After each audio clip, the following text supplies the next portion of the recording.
Las pruebas de código son una parte muy importante en todas aquellas entrevistas técnicas a las que te enfrentas cuando aplicas a una nueva oferta de trabajo. Con ellas, la empresa contratante lo que busca es ver cómo te resuelves ante determinadas situaciones y dificultades. No necesariamente tienes que hacer el mejor código que exista ni resolverlo todo, sino lo que buscan en su mayoría es ver cómo te resuelves, ver cómo piensas y que vayas sobre todo explicando qué pasos vas haciendo, porque utilizas un método u otro, porque utilizas una función o cómo separas el código, si haces test. Y en este vídeo te quiero enseñar 3 ejercicios de una prueba técnica real para entrar en una startup. Los vamos a hacer utilizando JavaScript, pero puedes resolverlos en cualquier lenguaje que tú domines. Normalmente en las entrevistas, para las pruebas de código, algoritmia, no piden un lenguaje concreto, a no ser que sea un requisito indispensable para el puesto al que aplicas. Y en la mayoría de ocasiones te permiten utilizar el editor de código que tú prefieras y el lenguaje o framework con el que te sientas más cómodo. Quédate hasta el final del vídeo porque seguro que aunque no utilices JavaScript, aprendes algo nuevo en el día de hoy. Si quieres mejorar en tu carrera, encontrar un trabajo internacional te hará crecer. Y para ello es necesario el inglés. Y la mejor manera de dominarlo es conversando. Ahí entra Cambly, una plataforma de aprendizaje en inglés online con tutores nativos donde puedes elegir entre sesiones particulares o grupales. En mi caso, como practico, es buscando en la sección tutores y filtrando por aquellos que estén disponibles. Elijo el nivel principiante e intermedio y el acento del tutor, que normalmente elijo el norteamericano y el acento británico. Aquí tienes todos los que están disponibles y clicando en cada uno de ellos puedes ver su perfil. Ahí es donde puedes ver un vídeo presentación del profesor o profesora para que veas si el acento lo entiendes y también todo lo que puedes practicar. Pero lo mejor es que lo veas con tus propios ojos. Te comparto un fragmento de una de mis clases en inglés con una tutora online. I am Spanish. Okay, I'm in Spain. Tell me about yourself. I am a software engineer. Also, I work as professor at the university. And also I have a YouTube channel about these topics, programming, web development, technology. And it must be difficult to work in that kind of industry in another language because, you know, a lot of the language is very technical. Do you learn English because you speak very well? I usually saw TV shows. If you understand me a little bit, it's okay. Of course I do. Yeah, no, it's normal that you will have some mistakes. And even someone who is fluent, you know, has a very, very high level, there will always be something, and that's... Como ves, es muy sencillo y te ayuda a superar esa barrera de entrada a lo desconocido. ¿Te atreves a probarlo? Pues te lo pongo fácil, porque con el cupón que te dejo por aquí vas a tener un 52% de descuento en todos los planes de la plataforma. Pero ojo, solo para los 30 primeros que lo canjeéis. ¡Atrévete! Bueno, pues vamos con el primer ejercicio. El enunciado dice, usando JavaScript implementa una función que dado un número entero, retorne otro número formado por sus mismos dígitos, pero ordenados de forma descendente. Como ves, es una prueba bastante sencilla, se puede hacer con cualquier lenguaje y en pocas líneas, y aquí lo que se busca es que vayas explicando los pasos de cómo lo vas haciendo. Entonces, yo aquí lo primero que haría es crear una función, que la podemos llamar descendOrder, o como tú prefieras, y que como parámetro va a recibir el número que vamos a ordenar. El número lo recibimos en formato de número entero. Podemos hacer transformaciones y la que se me ocurre es pasarlo a string o cadena de caracteres, ya que de esa manera vamos a tener acceso a métodos de la clase string que nos va a permitir operar y transformar ese string en un array, tener los caracteres separados por posiciones de ese array y con más métodos poderlo ordenar y después transformar de nuevo a número. Entonces, lo primero de todo, vamos a crearnos una variable constante, número string, por ejemplo, y el número que nos llega en formato entero, con el método toString de JavaScript, lo pasamos a cadena de caracteres. Ahora, al ser una cadena de caracteres, tenemos de nuevo acceso a otros métodos. Uno de ellos es el método split, que nos va a permitir transformar esa cadena de caracteres a un array. Entonces, lo vamos a llamar ahora a esta variable numArray y numSTRay, le vamos a pasar el método split. Como no hay ningún carácter que tengamos para separar, le pasamos una cadena de caracteres vacía y ya numArray es un arreglo o un array de caracteres. Cada ítem será pues un carácter que representa un número. Como es un array, tenemos acceso de nuevo a otros métodos. Uno de ellos es el método sort,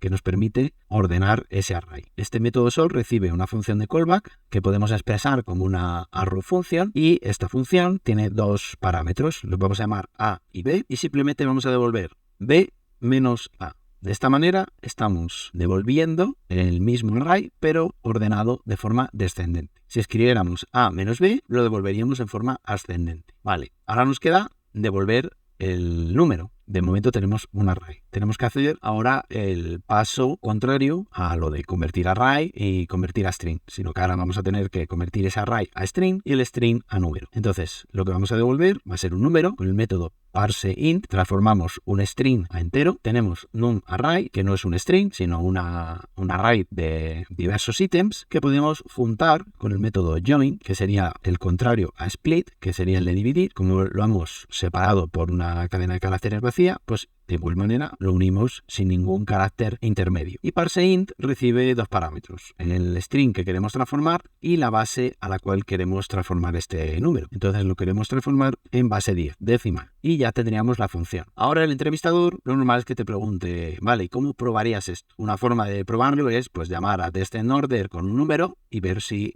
te da el contrario.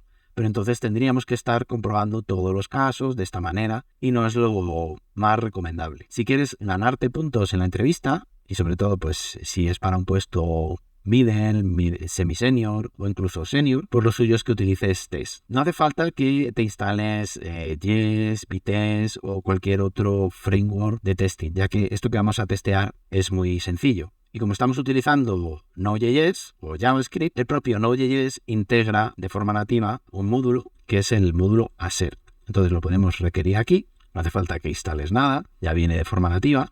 Y nos podemos crear aquí una función que teste la función anterior. La podemos llamar test descend order. Y aquí simplemente llamamos assert. Dentro de assert pasamos la función que queremos testear con el parámetro que queremos comprobar. Entonces le voy a pasar el 1234 y vamos a comprobar si esta función descend order de 1234 nos devuelve 4321, que sería los mismos dígitos pero ordenados de forma descendente. Ya que estamos aquí, pues sería bueno comprobar otro tipo de casos que a lo mejor no hemos contemplado y que pueden dar error, y así pues ir jugando un poco después con la función e ir modificando aquellos casos que veamos que no se resuelven. Podría ser útil comprobar si pasa algo cuando únicamente le pasamos un dígito. En teoría esto debería devolver el mismo dígito, ya que no estamos ordenando nada, pero bueno, puede ser que cuando hagamos la transformación a array y luego lo volvamos a transformar a string pase algo, ¿no? Entonces es bueno comprobar eso. E incluso pues podemos comprobar el número 0, porque por lo que sea puede ser que el 0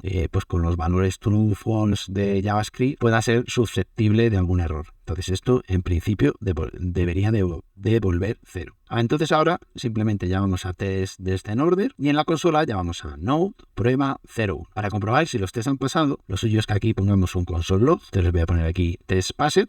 Y de esta manera, si todos los assert que tenemos aquí no han dado error, seguirá ejecutándose la función y se mostrará el console log. En el momento en que uno de ellos falle, saltará una excepción y entonces lo podremos ver en la terminal.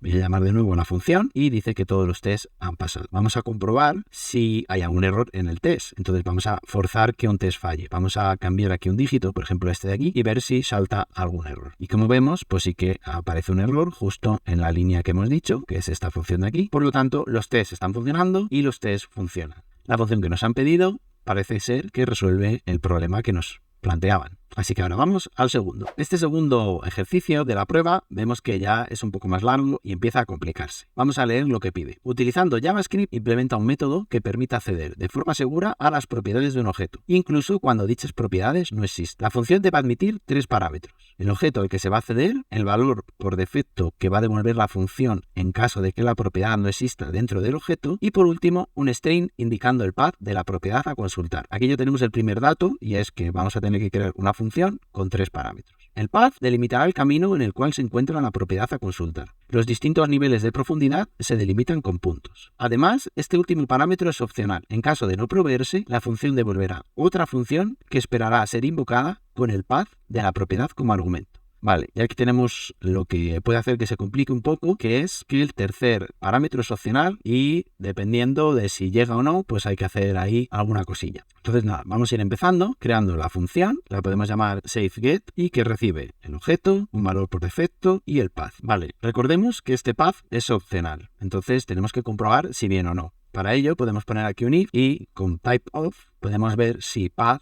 es un define. En el caso de que sea así, que no nos está llegando el path, tenemos que devolver otra función que lo que va a hacer es llamar de nuevo a la misma, pero ya como la función va a tener ese path, sí que podemos llamar objeto value y con esto lo tendremos resuelto ese tema de la opcionalidad y se devuelva otra función de nuevo que se puede invocar con el path como argumento. Ahora tenemos que recorrer el objeto y acceder a las diferentes propiedades de forma segura. Entonces este path nos dice que va a ser un string y que los distintos niveles de profundidad se delimitan con puntos. Entonces, haciendo algo similar a lo que hemos hecho en el primer ejercicio de esta prueba, con el método split podemos transformar ese string en un array y en este caso el carácter que lo delimita va a ser ese punto. Entonces, podemos guardar aquí las keys haciendo un split del path y separando por punto. Vamos a guardar el actual en una variable que se llame current y vamos a meter ahí el objeto que nos está llegando. Y a partir de ahí iremos accediendo a los diferentes niveles que tenga ese objeto. Entonces ahora vamos a utilizar un for of y para cada key de todas las keys que tenemos vamos a comprobar si el actual, que podemos incluso comprobar más con typeof de current, es un objeto. De esta manera podemos ver si sigue habiendo más niveles dentro del par clave valor que estamos recorriendo en ese momento y si la key está dentro de. En el caso de que eso se cumpla, current en este momento va a ser el valor que guarde para esa clave. Y si no, devolvemos el valor por defecto. Una vez recorrido todo, devolvemos current. Ahora, ¿cómo comprobamos esto? Pues de nuevo haciendo test. Entonces vamos a crear la función de test, función test safeGet. Aquí vamos a crearnos un objeto de prueba que va a tener una propiedad A, que dentro va a tener una propiedad B, que dentro va a tener otra, C. En este caso C pues va a tener un valor, por ejemplo 10. B también va a tener, además de C, D, y D va a ser null, y otra que sea E, que es false. Y a la altura de A vamos a tener otra que sea F y con un valor 0, por complicar un poco el objeto y poder probar más cosas. Entonces vamos a testear primero pues lo que se llama el safe path, que es lo que hemos programado y el camino, digamos, sencillo, que va a ser testear que existe un valor, ¿no? Entonces recordar siempre requerir el módulo assert. Llegamos aquí assert. Dentro de assert le vamos a pasar la función safeGet con el objeto, un valor por defecto, vamos a llamar default, y el path. Entonces vamos a comprobar que a.b.c es igual a 10. Y si esto no funciona, ponemos aquí test failed. Entonces con esto vamos a probar tanto el C como el D y el E. Entonces en D aquí tendríamos null. Entonces vamos a comprobar más casos. Por ejemplo, para F, si es verdad que esto devuelve 0. Y para E, ver que esto devuelve false. Vamos a poner aquí test 1, test 2 y test 3. Y vamos a llamar a la función test safeGet y en la terminal ejecutamos node prueba 2 JS y vemos que todo funciona correctamente porque no ha saltado nada. Por si acaso ponemos aquí all test passed, invocamos de nuevo y pues todo funciona. Entonces esto lo tenemos asegurado. Ahora vamos a comprobar cuando no existen los valores. ¿Ok? Entonces tomando este como referencia, vamos a inventarnos aquí, por ejemplo, X, y que X tiene que ser en este caso default, porque X no existe, esa propiedad ABX no existe. Entonces, en ese caso, tiene que salir el valor por defecto que le estamos pasando. En caso que no, pues fallaría. En este caso, A y B sí existen. Vamos a probar que directamente desde arriba no exista ninguno. Entonces, podemos poner aquí X, Y, Z, por ejemplo, y que esto devuelva default. Y si no, pues el test 5 fallaría. Vamos a ver. Y de momento, todo bien. Vamos a comprobar los casos truthy y falsy y null de JavaScript porque suelen ser un poco peculiares. Entonces, vamos a ver si el D que tenemos aquí, que es null, realmente devuelve null. Y si no, el test 6 fallaría. Y que ABE devuelve false en lugar de por defecto. Aunque este ya lo hemos probado aquí. Pero bueno, no pasa nada por ponerlo ahí otra vez. Vamos a comprobar y todo vuelve a pasar de nuevo. Y por último nos queda comprobar esta parte, ¿vale? Porque hemos comprobado, digamos, esta rama, que es cuando nos llega el path, pero ¿y si no nos llega el path? Entonces, para ello, tenemos que crearnos esa función, porque claro, si nosotros llamamos a safeGet con únicamente el objeto y un valor por defecto, esto nos va a devolver una función. Entonces la vamos a guardar aquí, vamos a llamar save o get from object, y esa es la que vamos a utilizar para el assert. Entonces en assert llamamos a get from object, y le ponemos A, B y C, y esto debería dar 10. Y si no, pues el test 8 ha fallado. Vale, esta ruta existe. Vamos a comprobar una que no exista utilizando esta versión. Entonces, copiamos esto y ahora vamos a poner aquí X y Z, y esto debe dar default. Y si no, el test 9 fallaría. Salvamos y vemos que todo pasa. Por si acaso tenemos los test mal y no se están ejecutando bien, vamos a tocar un poco, por ejemplo, que esto devuelva 11 y ejecutamos de nuevo. Y vemos que sí que saltan los errores, por lo tanto, incluso nos dice aquí test 1 ha fallado. Entonces tenemos bastante confianza en decir que esta función pues está cumpliendo los requisitos que nos han pedido. Y ahora vamos con el tercer ejercicio de esta prueba. Pero antes, deja un buen like si te está gustando este vídeo y suscríbete si todavía no lo has hecho. Recuerda darle a la campanita para no perderte ninguno de los próximos vídeos que publique. En este canal de YouTube tienes multitud de vídeos sobre tecnologías web, JavaScript, programación, que te ayudarán a aprender programación web y a subir de nivel tus habilidades. Bueno, pues este es el enunciado del tercer ejercicio. Como ves, ya la cosa se complica bastante. No te abrumes porque normalmente pues estas pruebas están condicionadas por tiempo, por la presión de estar pues haciendo este código con gente mirándote o que te está analizando y a ver cómo lo resuelves, etcétera, ¿no? Entonces, quizá en estas 3 pruebas, lo más normal es que la prueba 1 y 2 las hagas medianamente bien y esta 3 incluso ni hieres, ¿no? No es necesario, como he dicho al principio, que hagas todo perfecto y en el tiempo que se dice, ¿no? Te ponen varias cosas para ver pues hasta dónde llegas, pero no necesariamente el puesto para el que aplicas se trata de que resuelvas las 3 pruebas perfectamente, ¿no? Puede ser que llegues a esta prueba perfectamente, entonces, bueno, pues directamente ya te suban a CTO, ¿no? Pero no es lo normal, ¿no? Aún así, pues te animo a que en la prueba, si llegas por tiempo a intentarlo por lo menos, aunque sea, pues que expliques un poco cómo lo resolverías, aunque no llegues al código, ¿no? Todo siempre va a aportar. Entonces, dicho eso, vamos a leer el enunciado y ver qué podemos hacer. Nos dice, los divisores de 42 son 1, 2, 3, 6, 7, 14, 21 y 42. Esto, bueno, si sabes de matemáticas, pues es más o menos normal. Nos dice también que los cuadrados respectivos de estos divisores, es decir, cada uno de estos números elevado al cuadrado o multiplicado por sí mismo, son 1 para el 1, 4 para el 2, 9 para el 3 y así sucesivamente. 36, 49, 196, 441 y 1764. La suma de todos los cuadrados de los divisores, es decir, 1 más 4 más 9 más 36, etcétera, da 2500, que a su vez puede expresarse como 50 por 50, un cuadrado. 50 por 50 es lo mismo que 50 elevado a 2 o elevado al cuadrado. Ahora, esto es el contexto. Vamos a ver qué nos pide. Se pide implementar una función que reciba 2 parámetros, n y m, siendo m mayor que n, mayor o igual que n y mayor o igual que 1, y que halles todos los números entre m y n cuya suma de sus divisores al cuadrado, lo que hemos visto aquí, formen también un cuadrado. La función debe devolver un array con todos los números en ese rango formados por pares de valores. O sea, un array de arrays al final. Cada par de valores se comprende del número que cumple la condición, ese como primer lugar del array, y la suma de los divisores al cuadrado en la segunda. Yo aquí lo que explicaría es que lo mejor es seguir una estrategia de divide y vencerás, que básicamente es, en lugar de hacer una función que lo haga todo, pues algunos trozos los podemos separar en una función separada, valga la redundancia, para que sea más manejable y también pues nos vaya como quitando complicaciones que vayan apareciendo en el código, ¿no? Entonces, la función final podría ser find special numbers, ¿no?, entre n y m, que son los parámetros que nos está diciendo que recibe. Y esto pues va a devolver un resultado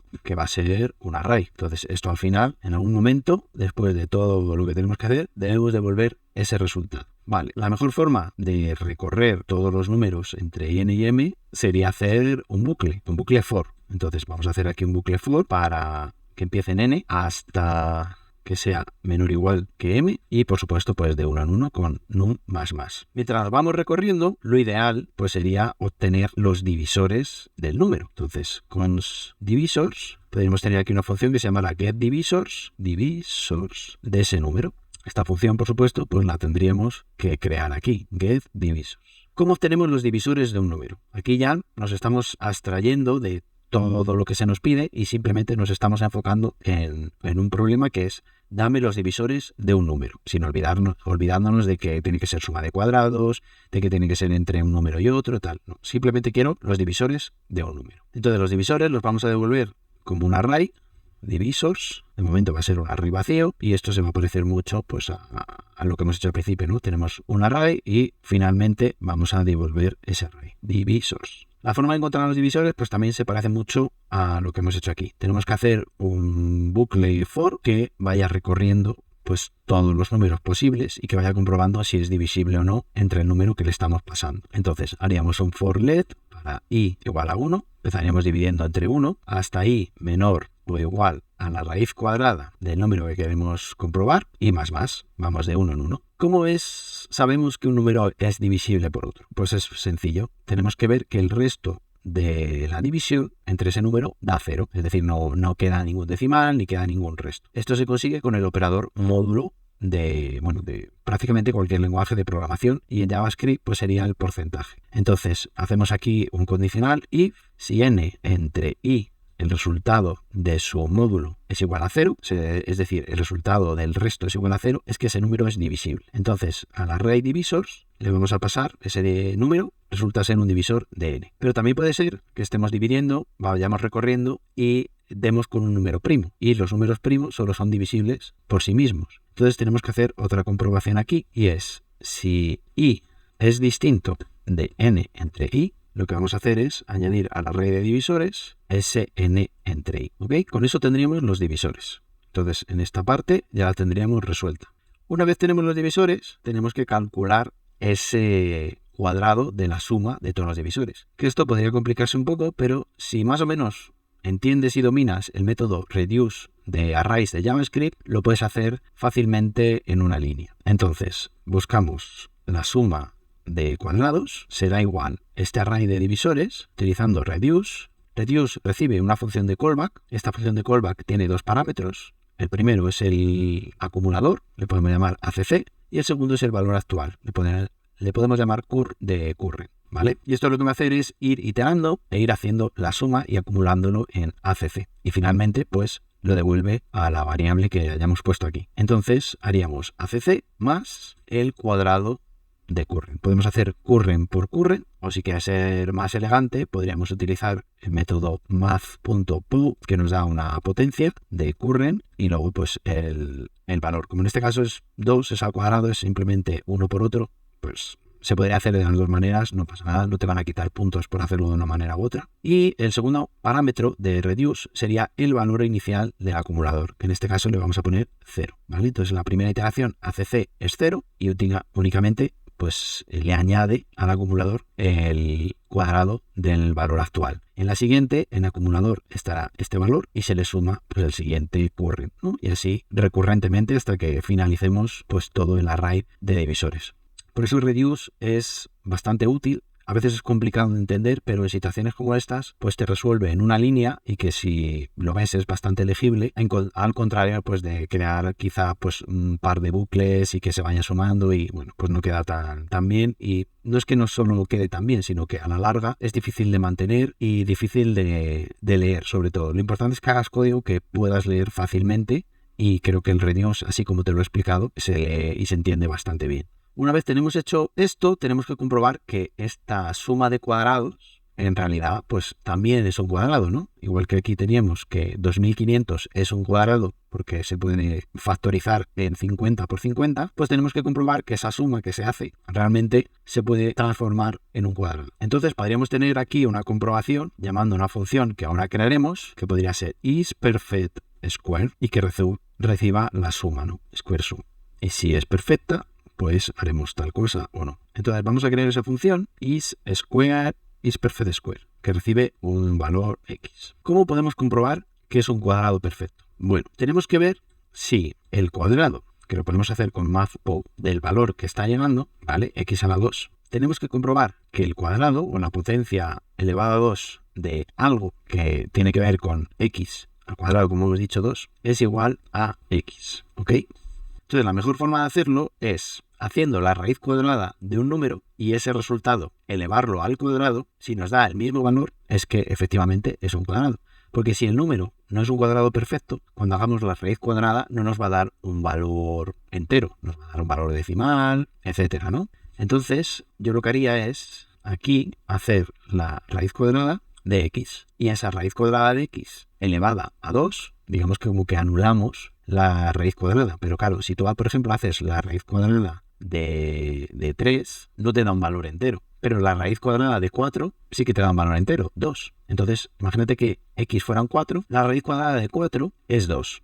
Y 2 elevado a 2 es 4. Entonces, en ese caso, coincidiría. Pero si nos queremos asegurar, podemos poner aquí un math round, que haga un redondeo de la raíz cuadrada, y listo. Entonces, si se cumple que es un cuadrado perfecto, a nuestro array de resultados ya le podemos añadir un array. Recuerda que nos pedía que la función de devolver un array con todos los números, ese es result, pero dentro de este array va a haber un par de valores. El primero es el número que cumple la condición y el segundo es la suma de los divisores al cuadrado en la segunda, ¿no? Entonces esto va a devolver de nuevo un array. El primer valor es el número, que es el que cumple la condición, y el segundo es la suma de cuadrados. Dicho esto, vamos a comprobarlo. Podríamos hacer de nuevo los tests, pero imagínate que ya estás sin tiempo y ya estás cansado de hacer esta prueba, como estoy yo. Entonces podemos hacerlo rápidamente poniendo aquí un console log que llame a find special numbers y le vamos a poner entre el 1 y el 42, que son los números divisibles, los divisores de 42, ¿vale?